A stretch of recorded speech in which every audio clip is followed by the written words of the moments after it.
Everyone bowed in silence when the Tycoon entered, everyone except the new maid. With steady eyes and an unshaken voice, she dared to defy him. And in that moment, the man who ruled through fear finally met his match. Hello family, if you're ready for the full story, make sure you hit subscribe, and tell me in the comments where in the world you're watching from. Tomorrow, I've got another story that will blow your mind, and trust me, you don't want to miss it. Now let's dive in. The city's skyline glittered like a promise only the rich could touch. At its center stood the mansion everyone whispered about, perched on a hill as though looking down on the rest of the world. Inside, silence ruled, not the peaceful kind, but the heavy, suffocating kind that made every footstep sound like trespassing. That silence belonged to Damien Cross. He was more than a tycoon, he was a storm in a tailored suit. His empire stretched across industries, swallowing smaller businesses whole, his reputation darkened by ruthless deals and colder words. People feared him because they had reason to. One flick of his pen, one narrowing of his eyes, could ruin lives. And he knew it. He wore that power like armor. Damien sat at the long dining table, alone, his breakfast untouched. A butler hovered at the edge of the room, too afraid to ask why. Damien's jaw tightened as he scrolled through emails on his tablet. Pathetic, he muttered under his breath, swiping one message away with unnecessary force. The butler stiffened, though the insult wasn't directed at him. It never was. Damien rarely spoke to his staff unless it was to issue orders, and when he did, his words cut like glass. Outside the mansion's iron gates, life was different. In a cramped apartment across town, Naomi Brooks tugged her curls into a neat bun and buttoned up the uniform she had pressed the night before. The fabric was stiff, the shoes slightly too tight, but she made them work. She had always made things work. Naomi's world had been shaped by resilience. As a black woman in a city that overlooked women like her, she had learned to stand tall even when life tried to shrink her. She had dreams once, college, travel, maybe even her own business, but when her mother fell ill and bills piled high, Naomi traded ambition for survival. Today, survival meant her first day as a maid in Damien Cross's mansion. Her best friend, Lila, leaned against the counter, sipping coffee as she watched Naomi tie her apron. "Girl, you sure you want this job? I've heard stories. The man is a monster." Naomi smirked, though her eyes held a flicker of nerves. "Stories don't pay rent. And if he thinks he's going to scare me, he's in for a surprise." "That's what worries me," Lila muttered, shaking her head. "You've never known when to back down." Naomi tied the last knot and straightened her uniform. "And I don't plan on starting now." By mid-morning, her bus rolled past the towering gates of Damien's estate. The sheer size of the mansion took her breath away, though she quickly masked it. She reminded herself that behind those polished walls was just another man, one who happened to think money made him more. The head housekeeper, Mrs. Caldwell, greeted her at the servants' entrance. She was a sharp, nervous woman with graying hair tucked into a bun so tight it seemed to pull at her face. "You're late," Mrs. Caldwell barked, though Naomi had arrived exactly on time. Rule 1, Mr. Cross hates tardiness. Rule 2, do not look him in the eye unless spoken to. Rule 3, keep your head down and your mouth shut. Do you understand? Naomi arched a brow. "I'll do my job, Mrs. Caldwell. That's what I'm here for." The housekeeper frowned, already sensing Naomi wouldn't be easy to mold into silence, but waved her through. Naomi stepped into the mansion, and the air changed. It was colder here, not from the temperature but from the atmosphere. Marble floors stretched endlessly, polished to a shine that made her hesitant to take a step. Paintings worth more than her entire neighborhood lined the walls, each one staring down like a silent judge. Her first task was simple: polish the silver in the dining room. Yet as she walked in, her breath caught. There he was. Damien Cross. He didn't glance up as she entered. His presence filled the room even in silence, his broad shoulders framed by the high-backed chair, his hand curled around a glass of water like it was a weapon. Naomi lowered her gaze, remembering Mrs. Caldwell's warning, but curiosity tugged at her. She lifted her eyes for a brief second, just enough to study him. Sharp features, eyes like steel, lips pressed into a thin line. He looked as if smiling were a foreign language.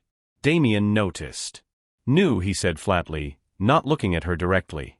"Yes, sir," Naomi answered, her voice even.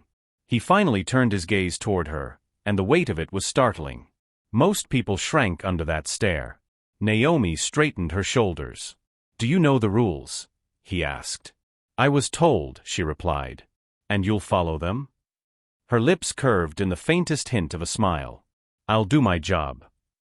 The air tightened. For a heartbeat, the silence between them was electric, charged with something neither could name. Mrs. Caldwell, watching from the doorway, nearly gasped. No one spoke to Damien Cross that way. No one. Damien's brow arched ever so slightly, intrigued despite himself. "We'll see," he murmured, returning his gaze to his tablet. Naomi turned back to the silver, polishing each piece with deliberate care, but her hands did not shake. She had walked into the lion's den and refused to flinch. And for the first time in years, Damien Cross felt something other than boredom or contempt. He felt unsettled. If you were Naomi, would you follow the rules and stay quiet, or stand your ground like she did? Comment below. I'd love to hear how you would handle Damien Cross. The day passed slowly, the mansion swallowing Naomi whole with its endless corridors and tasks. She dusted shelves stacked with books she knew Damien had never read, polished windows tall enough to frame the sky, and scrubbed marble floors that gleamed like ice. Everywhere she turned, staff members whispered warnings. "Don't speak unless spoken to. Keep your head down. Do exactly as he says." Their voices carried the same trembling respect, a blend of fear and survival. Naomi listened, but she didn't absorb. Fear had never been her language. Respect was earned, not demanded, and so far, Damien Cross had earned nothing from her. By evening, Mrs. Caldwell handed Naomi a tray with dinner. "Dining room. And for heaven's sake, keep your eyes down." Naomi adjusted the tray against her palm.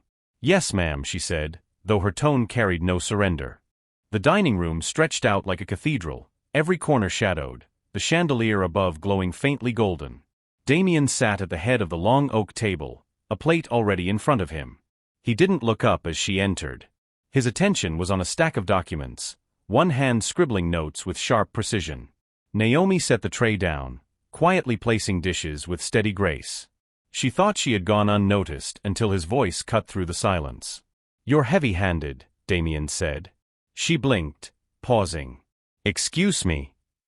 "Your footsteps," he replied without looking at her. "They echo. Irritating."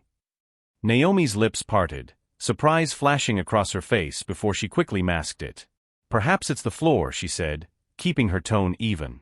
That made him glance up. His eyes, sharp and calculating, locked onto hers. Most people would have dropped their gaze immediately. Naomi didn't. The air tightened. "You think you're clever?" His voice was low, dangerous, like a storm cloud rolling in. Naomi set the final dish in front of him, then straightened. "No, sir. Just honest." Damien studied her. His reputation had been built on breaking people down. The staff jumped when he entered, flinched when he spoke, rushed to apologize for mistakes.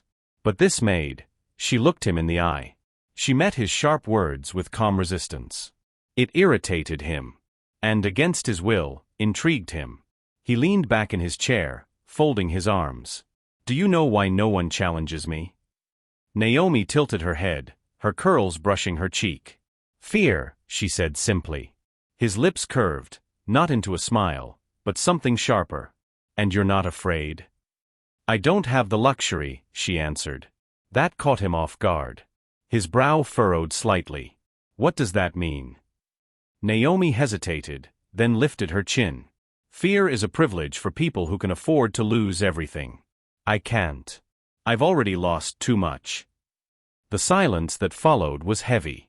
Damien hadn't expected a real answer. He had expected silence or stammering. Instead, her words hung in the air, pressing against him in a way he didn't like. Or maybe he liked it too much.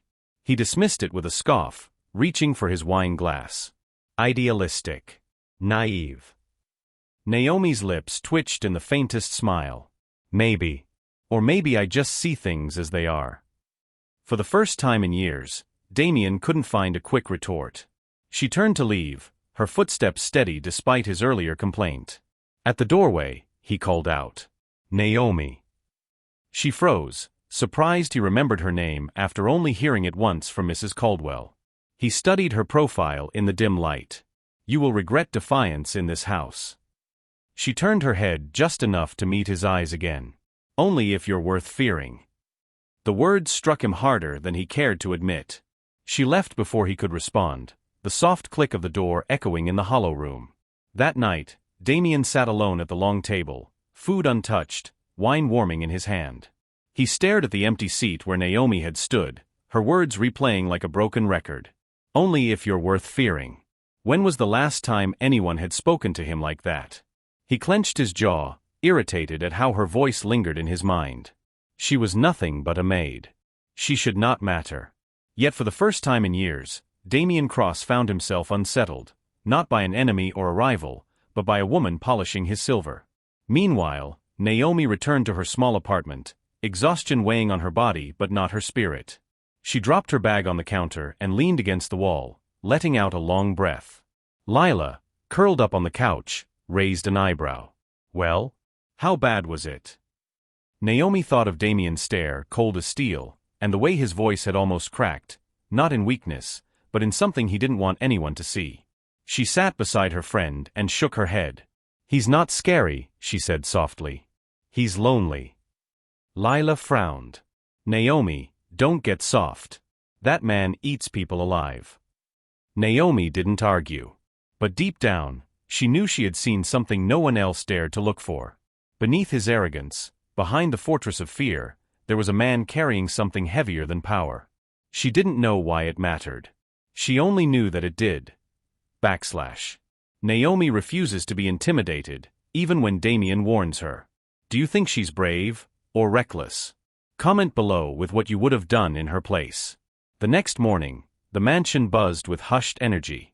Staff whispered in corridors, their eyes darting nervously toward Naomi whenever she passed.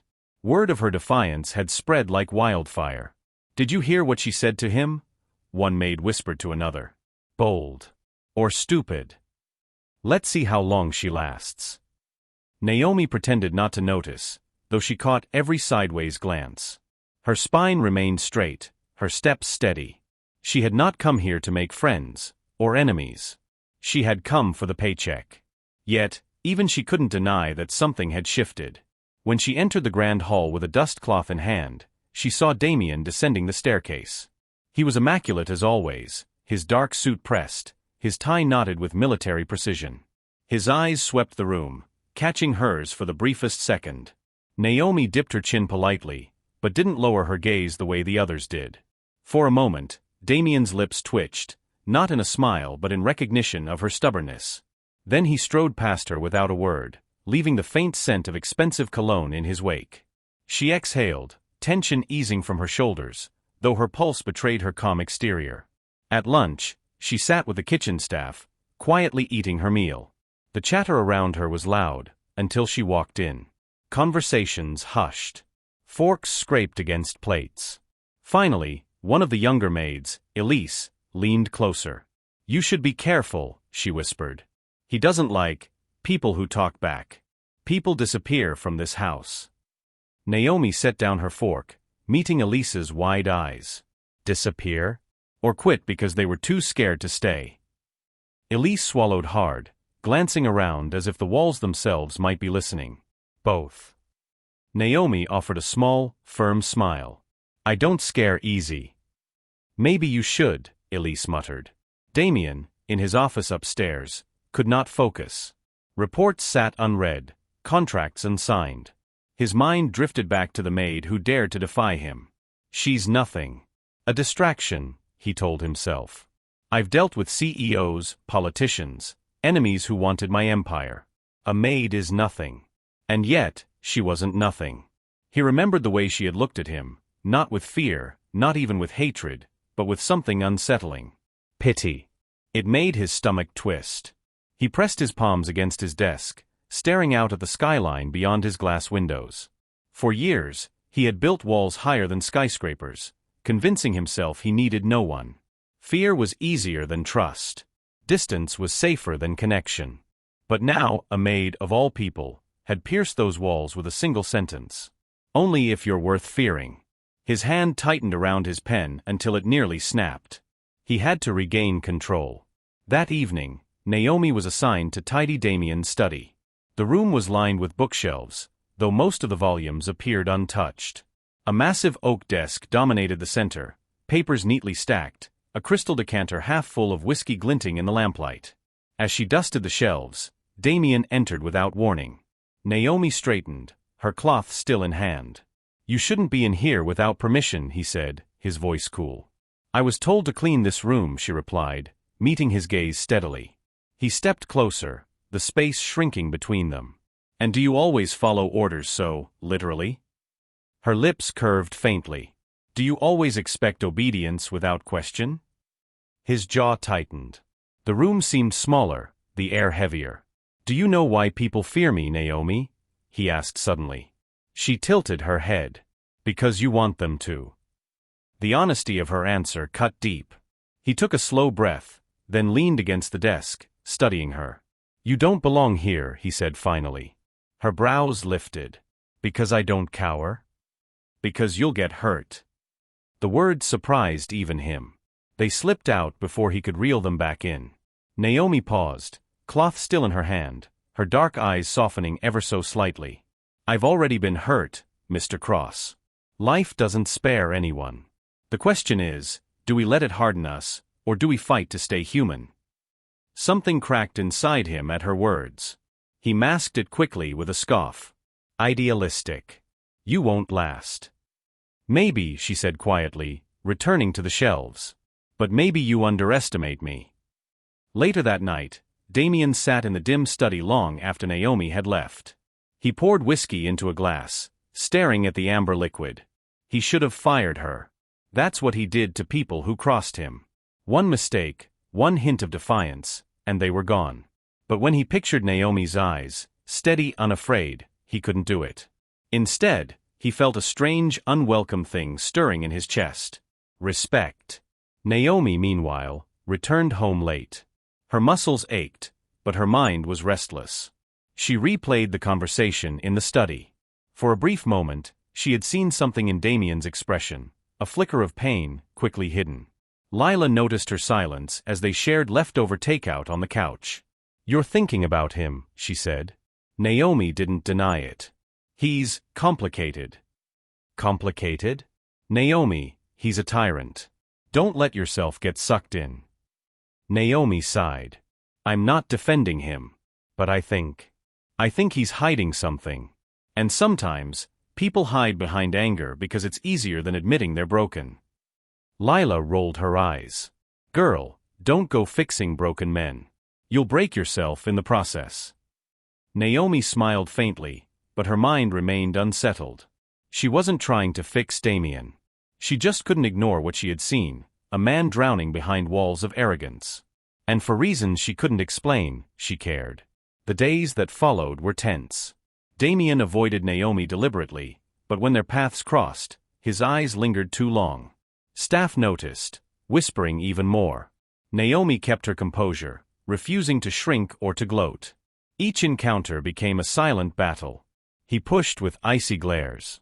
She pushed back with calm defiance. And beneath it all, an unspoken truth simmered. They were no longer master and servant, tyrant and maid. They were adversaries circling something deeper, something neither dared to name. When faced with someone like Damien, powerful, arrogant, but secretly broken, would you keep resisting like Naomi, or walk away to protect your peace? Share your thoughts in the comments. The storm rolled in on a Thursday evening. Heavy clouds pressed against the city, lightning streaked across the sky, and rain fell in thick, relentless sheets. By nightfall, the mansion stood like a dark fortress against the howl of the wind. Naomi had stayed late, finishing laundry that seemed endless. Most of the staff left early, nervous about the storm, but Naomi volunteered to remain behind. She needed the hours, the pay. Besides, she wasn't afraid of weather. When she finally emerged from the laundry wing, the halls were eerily quiet. She made her way toward the servants' exit, only to find Mrs. Caldwell waiting with a grave expression. "The roads are flooding," the housekeeper said, her voice tight. "Buses have stopped running. You'll have to stay the night." Naomi blinked. "Stay the night? Here?" Mrs. Caldwell's frown deepened. "Yes. And be grateful." Mr. Cross doesn't usually allow staff to remain on the grounds. Naomi suppressed a sigh. She wasn't afraid of the storm, but the thought of being trapped in the mansion with Damian Cross made her stomach tighten. Still, she nodded. Fine. The housekeeper handed her a spare blanket and directed her to a small guest room at the far end of the east wing. Naomi carried the blanket, her footsteps echoing on the marble floor. She told herself it was just one night. She could keep her head down, stay in her room, and leave at dawn. But fate rarely obeyed plans. Damian was in his study, the storm raging outside his windows. He poured himself a drink, though he wasn't thirsty. He tried to focus on the reports spread before him, but the roar of the storm gnawed at his concentration. He had always hated storms. Too many memories clung to them, memories of a childhood night when thunder had cracked the sky as his father walked out and never came back. He pushed the thought away with a sip of whiskey. A soft knock interrupted him. "Enter," he called, expecting Mrs. Caldwell. But it was Naomi who stepped inside, rain still glistening in her curls, the blanket folded neatly over her arm. Her eyes flickered across the room. "I was told to take a guest room," she said. He frowned. "Then why are you here?" She hesitated before replying. "Because the housekeeper didn't say which one." His brow arched, suspicion narrowing his gaze. "And you decided to ask me?" "Would you prefer I wandered the halls all night?" she countered evenly.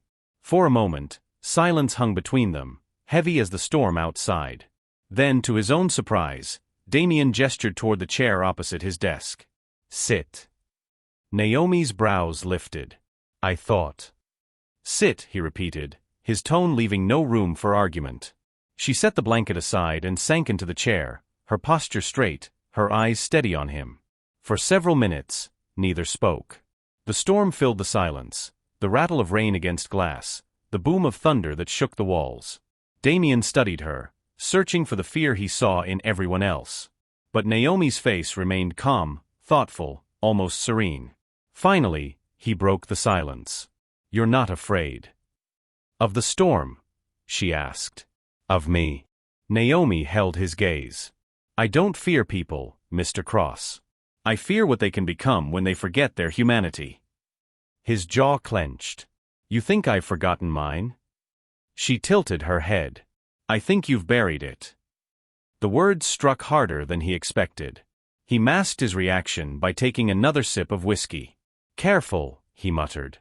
"That kind of honesty can get you hurt." Naomi leaned forward slightly, her voice low but firm. "Or it can set someone free." The air shifted. The walls Damian had built for years felt suddenly fragile under her gaze. Hours slipped by as the storm raged on. What began as silence stretched into unexpected conversation. Damian found himself asking questions he never asked anyone. "Why work here?" he asked. "You're educated. I can tell. You're wasted polishing silver." Naomi shrugged. "Life doesn't always give us the choices we want. My mother's sick. Hospital bills don't care about ambition."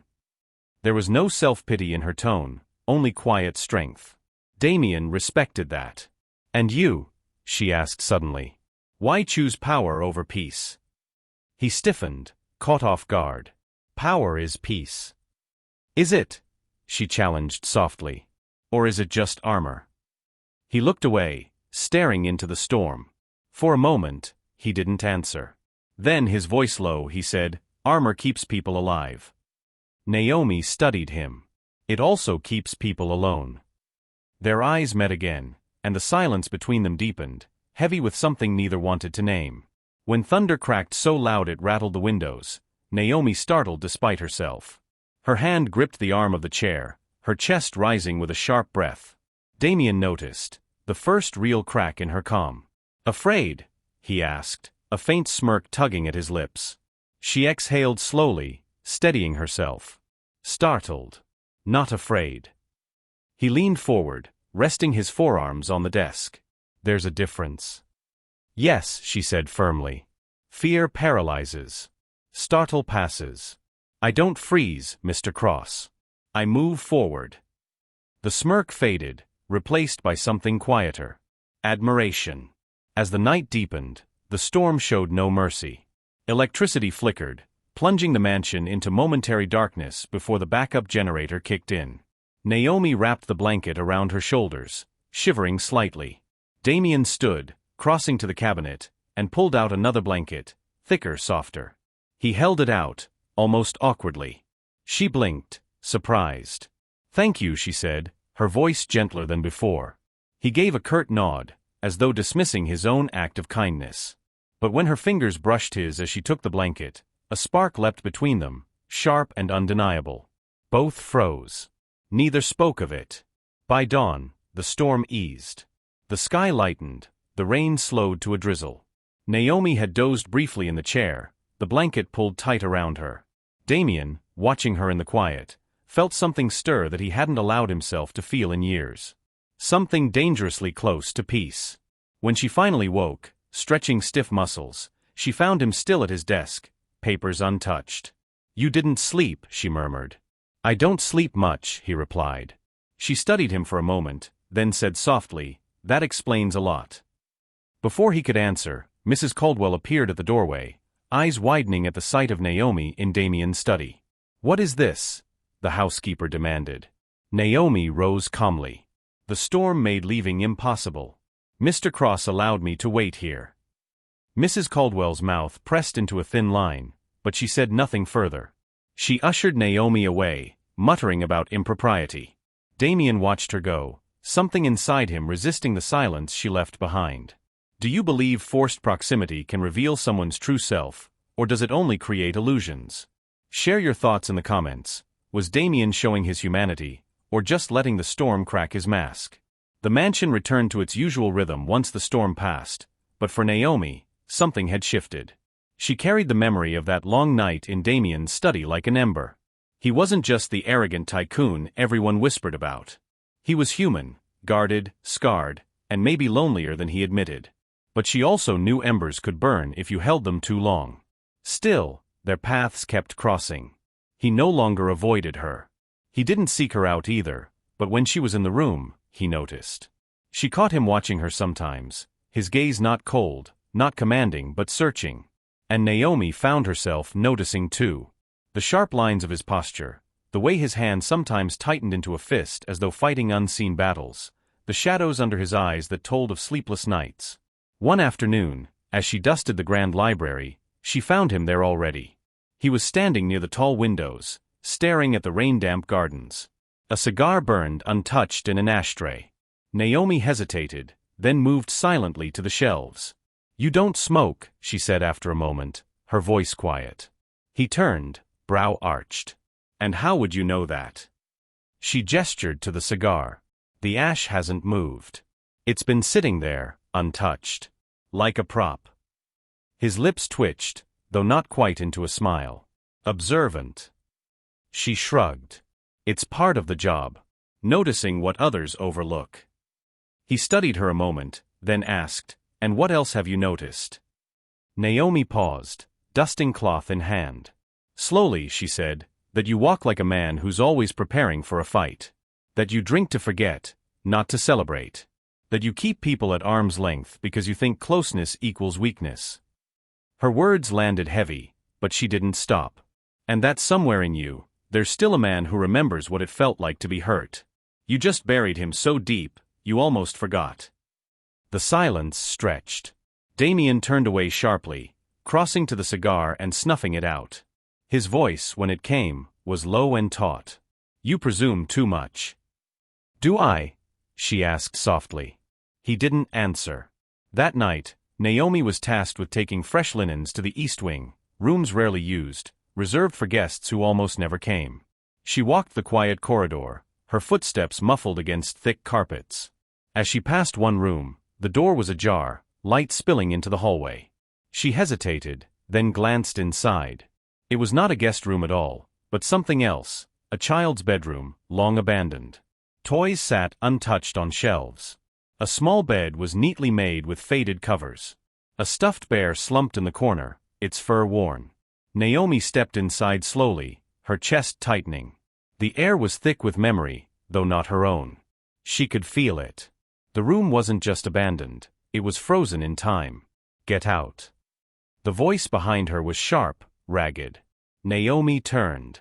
Damien stood in the doorway, his eyes like steel, his body rigid. "I'm sorry," she said quietly. "I didn't mean." "I said get out." His voice cracked, harsher than she'd ever heard it. But Naomi didn't move. She held his gaze, her own steady. Whose room was this? His jaw clenched. For a long moment, silence stretched between them. Finally, he stepped into the room, his eyes flicking to the bed, the shelves, the bear. His voice was almost a whisper. "My sisters." Naomi's breath caught. She hadn't expected that. She was younger than me. Bright. Fearless. She used to make me laugh. His hand brushed across the dresser, his touch barely grazing the dust. And then one night, during a storm like the one we just had, he stopped, the words choking in his throat. Naomi waited, patient, giving him space. "She drowned," he said finally, his voice breaking on the word. "She slipped outside, chasing after the dog. The river near our house had flooded. I was supposed to be watching her." His shoulders hunched, his hands curling into fists. "My father blamed me. My mother never looked at me the same way again. And one day he left. Just walked out. Said he couldn't stand the sight of me." Naomi's eyes softened with grief, but she didn't speak. "So I built walls," Damien continued, his voice bitter. "I learned that fear is stronger than love. That respect means nothing unless it's rooted in power. And if people hated me, at least it meant they couldn't hurt me." His chest rose and fell with ragged breaths. Naomi stepped closer, her voice low. "You were a child, Damien. It wasn't your fault." His eyes snapped to hers, fury and anguish tangled together. "It was. I should have." "No." She cut him off gently, her tone firm. "You should have been allowed to be a child. It was never your burden to carry." For a long moment, he stared at her. Then he turned away, his mask cracking, his voice barely audible. "You don't understand." Naomi's throat tightened. She thought of her own past, the father who had walked out when she was young, the nights she had comforted her mother as bills piled up, the weight of responsibility she had carried too soon. "I do understand," she whispered. "More than you think." The next day, Naomi was quiet at work. Memories she usually kept locked away had surfaced. She found herself in the staff break room with Elise, who asked, "You okay? You look far away." Naomi hesitated, then said softly, "My father left when I was little. My mother worked 3 jobs just to keep food on the table. I started cleaning houses when I was 15, helping however I could. And now, I'm here. Because life doesn't let you rest when people depend on you." Elise's eyes widened, but Naomi said no more. Some stories weren't meant for gossip. That evening, Naomi returned to the child's room. She half expected it to be locked, but the door creaked open. Inside, the bear still slumped in the corner. She picked it up gently, brushing off the dust. Then she set it carefully back on the bed, as though restoring a fragment of dignity. Behind her, Damien's voice came softly. "She used to carry that bear everywhere." Naomi turned, startled. He stood in the doorway again, but his expression was different this time, less anger, more sorrow. "I don't let anyone in here," he admitted. "Not even the staff." Naomi held his gaze. "Then why me?" He exhaled slowly, running a hand through his hair. "Because you don't look at me the way the others do. You don't look at me with fear. Or pity." "How do I look at you?" she asked gently. He swallowed hard. "Like I'm still human." The words lingered in the room like a fragile confession. Do you believe sharing past wounds can truly heal people, or does it just reopen scars? Drop your thoughts below. Should Damien have let Naomi see that broken part of himself? Days after Naomi stumbled into the child's room, a subtle shift lingered between her and Damien. It wasn't something the rest of the staff could pinpoint, though they whispered all the same. To them, Damien Cross was still the tyrant they feared, but to Naomi, he was beginning to look less like a monster and more like a man. And somehow, he knew she saw it too. One evening, Naomi was carrying a tray of tea down the hall when Damien's voice called behind her. "Naomi." She froze. Usually, he never addressed her by name, only with curt commands or cold glances. She turned, cautious. Yes, Mr. Cross. Come to the garden. It wasn't a request. But his tone wasn't quite a command either. Naomi hesitated, then nodded. The garden behind the mansion was lit with soft lanterns. Roses and ivy climbed the walls, and the scent of jasmine hung in the air. Naomi had been there during the day to prune or sweep, but never at night. At night, it looked different, more alive, more secret. Damien stood near the stone fountain, his suit jacket off, sleeves rolled up. For once, he didn't look like a man armored in power. He looked human. You spend so much time working in this house, he said without turning. I doubt you've had time to actually enjoy it. Naomi raised a brow. You invited me here to admire your roses? His lips curved, just slightly. Among other things. She set the tray on the fountain's edge and studied him. And what are those other things? He finally looked at her, his eyes softer than she had ever seen. To thank you. The words startled her. For what? For reminding me of things I buried. For daring to stand in front of me when everyone else bows. For seeing me. Naomi's chest tightened. You don't have to thank me. I just spoke the truth. Most people don't, he murmured. They sat by the fountain, silence stretching comfortably this time. Naomi poured the tea, handing him a cup. Their fingers brushed briefly, an accidental spark neither could ignore. You know, Naomi said, trying to lighten the heaviness, you're not as terrifying when you're sitting in a garden with tea. His brow arched. And here I thought terrifying was my greatest skill. Maybe it's overrated. He chuckled, a sound so rare it made her heart jolt. You're impossible. She smiled faintly. And yet, you keep inviting me. He didn't argue. The next afternoon, Naomi found herself in the kitchen, humming softly while preparing vegetables for the cook. She didn't notice Damien at first, standing in the doorway, listening. What is that song? He asked.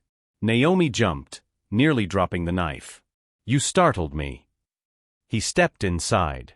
The song. She hesitated, then answered, It's an old lullaby my mother used to sing when the nights got too long. Helped me feel safe. Sing it, he said quietly. Her eyes widened. Now. Yes. Naomi's cheeks warmed, but something in his voice, the vulnerability, made her nod.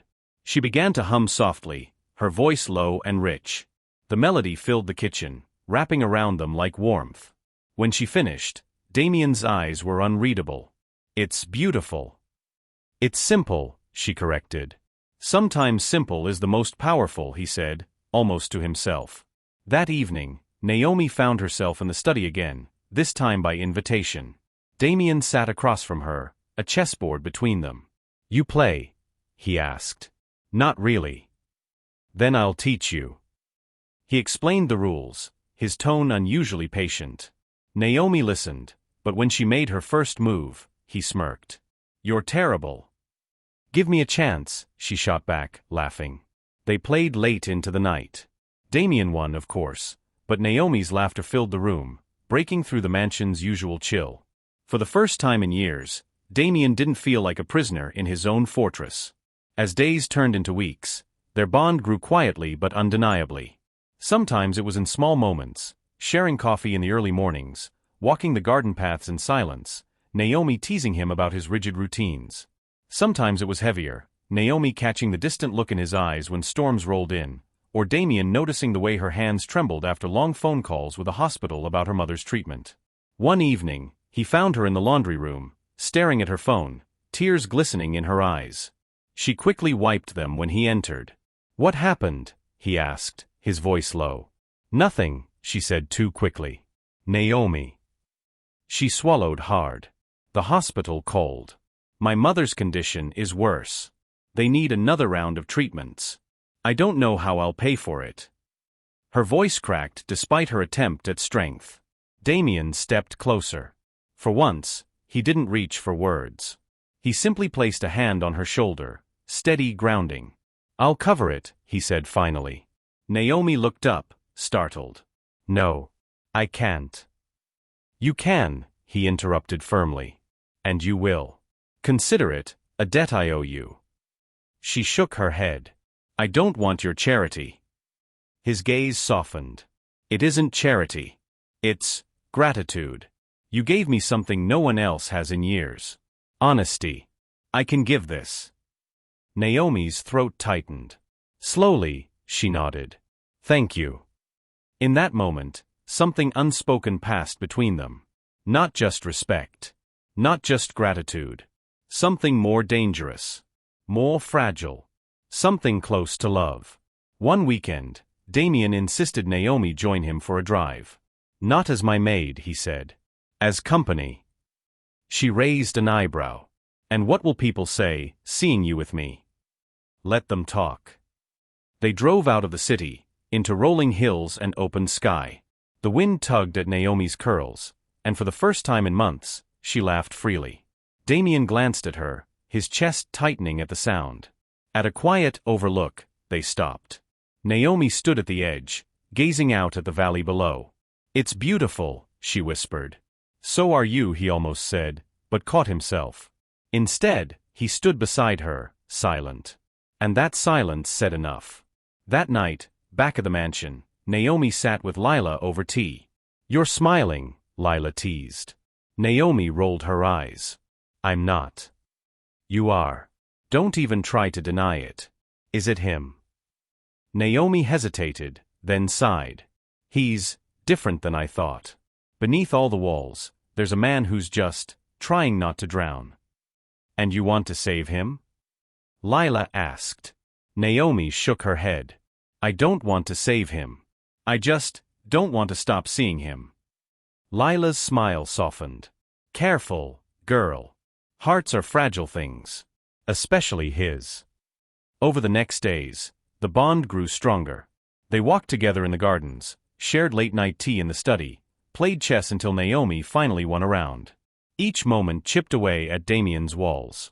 Each moment reminded Naomi that sometimes love doesn't arrive with fireworks. It arrives quietly, like a seed pushing through the soil. One evening, as the sun dipped low, Damien confessed softly, "You've made this house feel like a home again. I didn't think that was possible." Naomi's heart ached at the rawness in his voice. Maybe homes aren't places. Maybe they're people. Their eyes locked. And in that gaze, something undeniable bloomed. Do you believe love can grow from small, ordinary moments, like tea in a garden or a game of chess, or does it need something bigger? Share your thoughts in the comments. The evening began like so many others. The study glowed with lamplight, a chessboard set between them. Naomi sipped her tea, smiling faintly as she considered her next move. You're stalling, Damien teased, leaning back in his chair. I'm strategizing, she countered, sliding her knight across the board. He arched a brow. A reckless move. Or brilliant. Their laughter filled the room, a sound that had become surprisingly common. For weeks, this ritual had bound them, a fragile peace neither dared to name. But peace rarely lasts. It began with a phone call. Damien excused himself, his expression shifting the moment he saw the caller ID. Naomi waited, idly rearranging the chess pieces, but the moment he answered, his tone grew sharp, clipped. What do you mean the deal's collapsing? He snapped. Naomi glanced up. His back was turned, but his shoulders were tense, his voice low and dangerous. You told me the board was aligned. If they back out now, it's blood on your hands. Blood. The word made her shiver. Damien hung up, his jaw tight, his hands clenched. Bad news. Naomi asked cautiously. He turned sharply, his eyes darker than she'd ever seen. It's none of your concern. She blinked at the sudden ice in his tone. I was just asking. Well, don't. His voice cut like a blade. You're here to work, not to pry into matters you don't understand. Naomi froze, hurt flashing across her face. The silence that followed was suffocating. The next morning, whispers filled the mansion like smoke. Staff clustered in corners, voices hushed but urgent. Did you hear? He's selling the company to foreign investors. They say hundreds will lose their jobs. Cutthroat, even for him. Naomi frowned, unease coiling in her chest. She found Elise in the pantry, eyes wide.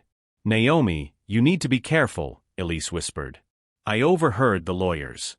If this deal goes through, it won't just be the company. He's planning to sell part of the estate. That means staff cuts. Including us. Naomi's stomach sank. Are you sure? Elise nodded. I heard it myself. Naomi clenched her jaw. After everything she'd seen in him, the cracks, the softness, the humanity, was he still the ruthless man everyone said he was? That night, she confronted him. She found Damien in the library, staring at an untouched glass of whiskey. Is it true? She asked. He looked up, startled. What? The sale. The layoffs. You're cutting people loose without warning. His expression hardened instantly. Who told you that? Does it matter? Her voice rose, emotion breaking through. Is it true? He stood, his height towering over her, but she didn't back down. Yes, he said finally. It's true. Naomi's chest tightened. After everything you've said, everything you've shown me, you're still the same man everyone fears. His jaw clenched. You don't understand the stakes. Then make me understand, she pleaded. Show me you're not just the monster they think you are. For a moment, his eyes flickered with something raw, fear, guilt, desperation. But then the mask slammed back into place. This is business, he said coldly. Feelings have no place here. If you can't accept that, perhaps you don't belong here either.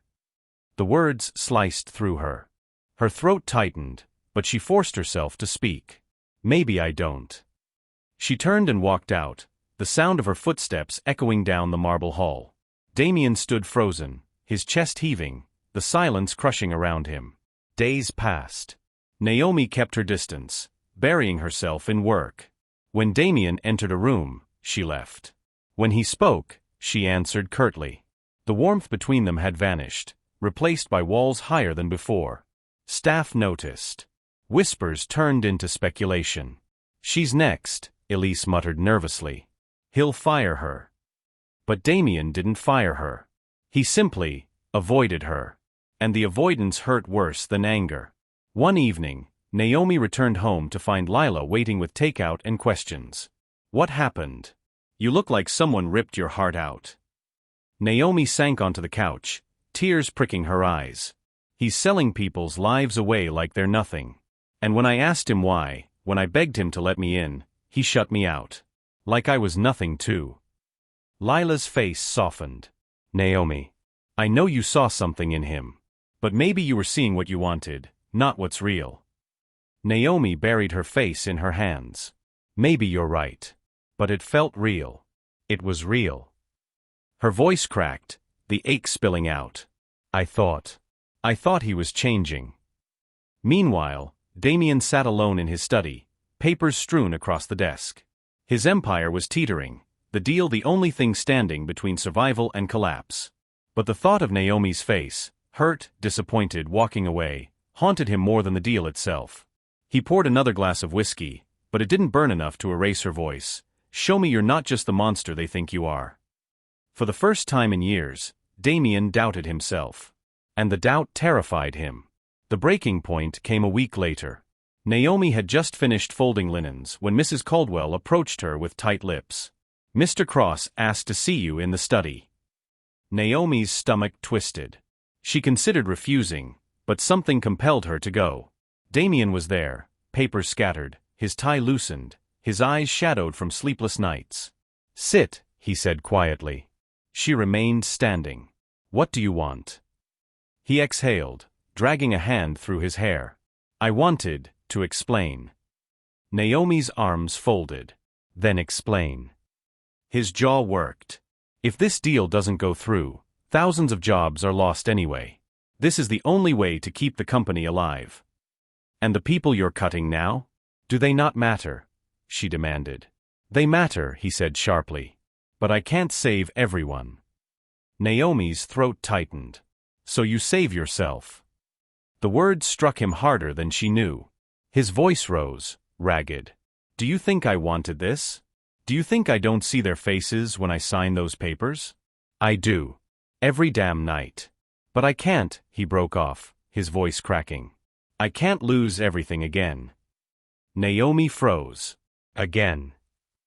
His eyes met hers, blazing with anguish. I lost my family. I lost my sister. I lost my father. I will not lose my empire too. It's all I have left. The confession hung heavy. Naomi's chest ached, but anger still flared. Maybe that's the problem, she whispered. Maybe you've clung so tightly to an empire that you forgot how to hold people. Her words landed like a final blow. Damien's face hardened, shutting down. Then go. If you can't accept who I am, then leave.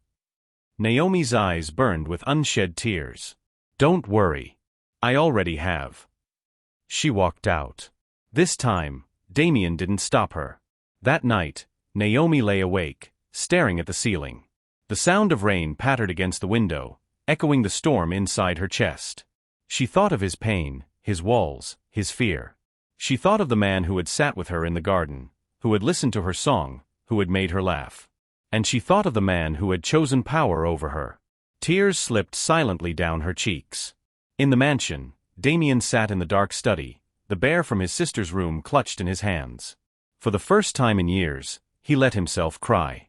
Silent, broken sobs shook him, but no one saw. The tycoon everyone feared was just a man, alone, drowning in the weight of his choices. And Naomi was gone. Would you walk away from someone who hurt you to protect yourself, even if you knew they were broken inside? Or would you stay, hoping love could change them? Share your thoughts below. Naomi's apartment was small, but that night it felt cavernous.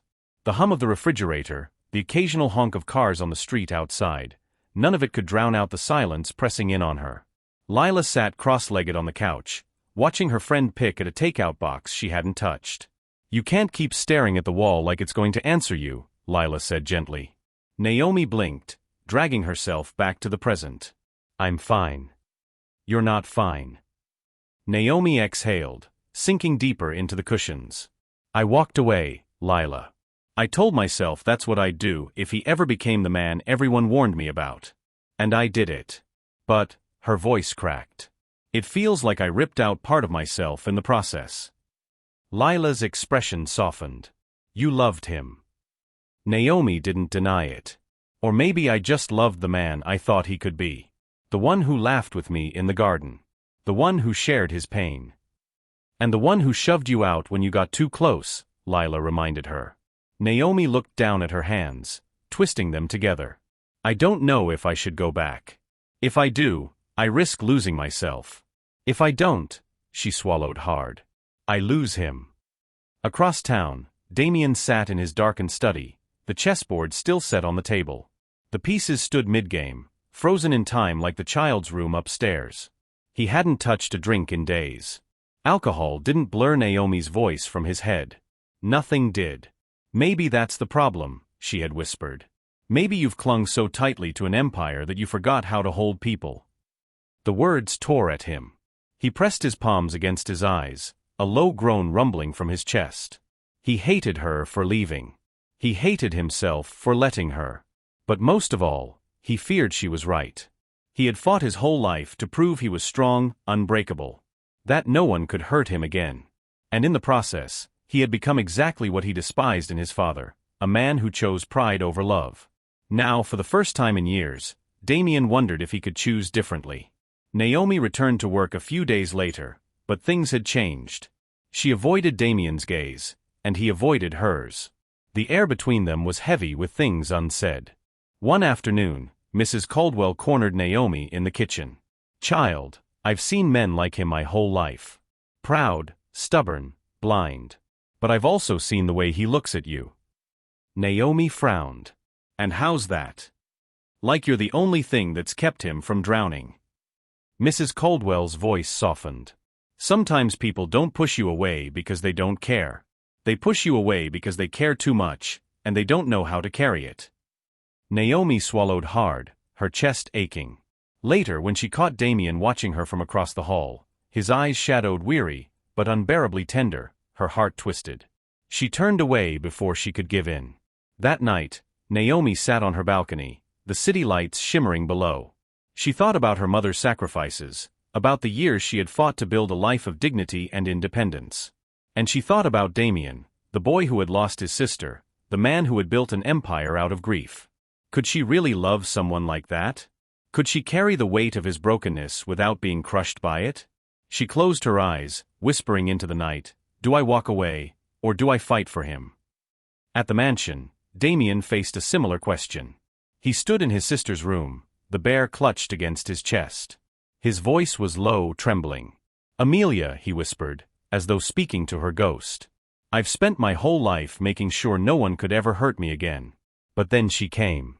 And she saw me, all of me. And I still pushed her away." His eyes burned. "I don't know how to hold someone without breaking them. But I don't want to lose her." The silence was answer enough. The turning point came unexpectedly. Naomi was leaving the staff quarters when she heard raised voices in the courtyard. 2 delivery men argued with Elise, who stood clutching a clipboard. "I don't care what you were told," one man barked. "No one signs for this without authorization." Elise looked flustered, her eyes darting nervously. Naomi stepped forward. "What's going on?" "It's a shipment," Elise whispered. "For Mr. Cross. But the papers, something's off." Before Naomi could respond, Damien appeared. His presence silenced the men instantly. He scanned the papers, his expression darkening. "This deal is over," he said coldly, tearing the contract in half. The delivery men sputtered protests, but Damien's voice cut like ice. "Get off my property." They left quickly, and Elise exhaled in relief. But Naomi's eyes never left Damien. She had expected arrogance. Instead, she saw resolve. Something had shifted. Later that night, Naomi found him alone in the garden, the moonlight casting shadows across his face. "You canceled it," she said softly. He didn't look at her. "I couldn't go through with it. Not like that." Naomi stepped closer. "Why?" Finally he turned, his eyes raw. "Because you were right. I was holding on to an empire, but losing myself. And losing you." Her breath caught. He swallowed hard, his voice breaking. "I don't know how to be the man you need. But I know I don't want to be the man I've been. Not anymore." Naomi's throat tightened, tears stinging her eyes. "You hurt me, Damien," she whispered. "You pushed me away when I offered you everything." "I know." His voice cracked. "And I'm sorry. I was terrified. I still am. But if there's even the smallest chance you'll let me try again, I'll take it." The silence stretched, heavy with choice. Naomi looked into his eyes and saw not the Tycoon everyone feared, but the man who had sat in the storm with her, who had shared his brokenness, who had laughed like a boy discovering joy again. Her chest rose and fell. "You can't keep running," she said. "Not from me. Not from yourself." He stepped closer, his voice trembling. "Then teach me how to stay." Naomi's tears spilled, but this time they were mixed with a fragile smile. She reached for his hand, and for the first time, he didn't pull away. The choice wasn't grand or dramatic. It was simple. 2 broken people choosing, against fear and pride, to face the unknown together. But sometimes, the simplest choices are the hardest. And the most powerful. Would you take back someone who hurt you if they showed true change, or is walking away always the safer choice? Share your thoughts. I'd love to know where you stand. The morning sun spilled through the tall windows of the Cross mansion, softer than Naomi remembered it ever being. For weeks, the house had carried the heaviness of silence, like marble statues pressed down on everyone's shoulders. But now, there was a different weight in the air. Change. Naomi stood in the kitchen, tying her apron strings. Elise handed her a bundle of napkins, smiling faintly. "Something's different about him," she whispered. Naomi looked up. "Damien." Elise nodded. "He's quieter. Softer. He even thanked me yesterday. Actually thanked me." Naomi blinked, stunned. Damien Cross didn't thank people. He commanded, he dismissed. But thank? Never. Her pulse quickened. Later that day, Naomi carried a tray of tea to the study. She hesitated before knocking. "Come in," Damien's voice called, low and calm. She stepped inside. He was at the desk, but not buried in papers. Instead, he sat with the bear from his sister's room, resting it gently on the table. Naomi's heart squeezed. He looked up, meeting her gaze. His expression was still serious, but the harsh edges had softened. "Stay a moment," he said. She set the tray down and lingered.